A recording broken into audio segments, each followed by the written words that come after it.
నా పేరు మధు, ఆర్టీవీ నుంచి. హైడ్రా చాలా వండర్ఫుల్ వర్క్ చేస్తాం, దాంట్లో ఎలాంటి డౌట్ లేదు, చాలా అప్రిషియేషన్స్ ఉన్నాయి. కానీ కొంచెం ప్లేసెస్ దగ్గర కొంచెం విమర్శలు ఎదుర్కోవాల్సినటువంటి పరిస్థితి ఉంటుంది. ఇప్పుడు ఫాతిమా కాలేజ్ ఉంది, అక్బరుద్దీన్ ఓవైసీ, అక్కడ ఎందుకు మానవీయ కోణం హైడ్రాకి, ప్రభుత్వానికి, మిగతా వాళ్ళ దగ్గర ఎందుకు మానవీయ కోణం లేదు? Rule is rule for all, అందరికీ అదే ఉండాలి. ఎందుకు అక్కడ డిస్ట్రక్షన్ చేయట్లేదు? మీరు ఒక అకాడమిక్ ఇయర్ అన్నారు, టైం ఇస్తున్నాం 6 months అన్నారు, 6 months అయిపోయింది. మీరే చెప్తారు ఈ రోజుకు 1 year కంప్లీట్ అయిపోయింది.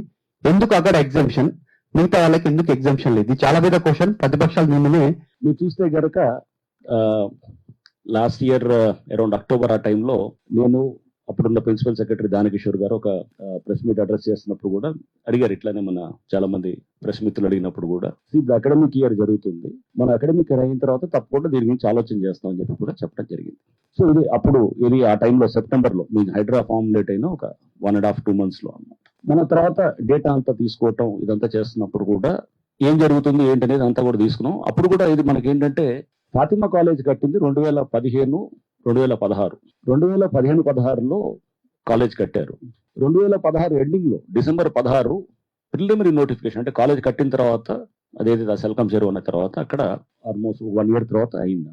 దాని చెరువు హద్దులు డిసైడ్ చేస్తూ అప్పుడు ప్రిలిమినరీ నోటిఫికేషన్ అయింది. ఈ లోపల ఈ కాలేజ్ తో పాటు పక్కన ఒక బస్తీ అంతా కూడా వచ్చింది. సో అంటే ఇదంతా కూడా దీంతో పాటు అక్కడ ఆ ప్రిలిమినరీ నోటిఫికేషన్ ఏదైతే చూపిస్తుందో దాంట్లో ఇది ఉందనం. ఫైనల్ నోటిఫికేషన్ కాలేదు. మీరు ఒక దగ్గరికి ఆగారా? ఫాతిమా కాలేజ్ ఒకదానికి ఏమైనా హెల్ప్ చేద్దామని చెప్పి అనుకునే నాతారని అనే డౌట్ నెక్స్ట్ మీరు ఆటోమేటిక్ అడగవచ్చు. 80% చెరువులకు అసలు ప్రిలిమినరీ నోటిఫికేషన్ అయింది.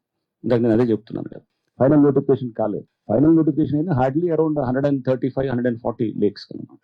ఉన్న చెరువులు చూస్తే కనుక more than 900 పైన ఉన్నాయి అన్నమాట. సో అంటే మాక్సిమం చెరువులకు ఓన్లీ ఫైనల్ నోటిఫికేషన్ కొన్నిటికి అయినాయి, బట్ మాక్సిమం వాటికి ఇది అవ్వలేదు. దీన్ని చేయడానికే ఇప్పుడు నేను హైడ్రా కమిషన్ అయిన తర్వాత ఒక్క చెరువు కూడా ఫైనల్ నోటిఫికేషన్ ఇవ్వలేదు. ఎందుకంటే ముందు నాకు ప్రిన్సిపల్స్ గురించి పూర్తి పట్టు ఉండాలి. డేటా చాలా ఇంపార్టెంట్. ఆ డేటా అనేది రేపు కలెక్ట్ చేస్తున్నది. ఇప్పుడు అదే చెప్తున్నాను, ఆ డేటాలో చాలా రేపు తీసుకునేటప్పుడు రేపు కోర్టులకి ముందు పెట్టాల్సి వస్తుంది. రేపు FTL ఇదంటే గతంలో 10-15 ఏళ్ల క్రితం ఉన్నటువంటి పరిస్థితి వేరు. ప్రతి వాడికి ఇప్పుడు అవగాహన ఉందన్నమాట. ప్రాసెస్ కూడా పోతాం, నేచురల్ గా అబ్జెక్షన్స్ తీసుకురావటం, తీసుకొచ్చి దానికి చేస్తూ ఆ ప్రాసెస్ తోటే జరుగుతుంది అన్నమాట.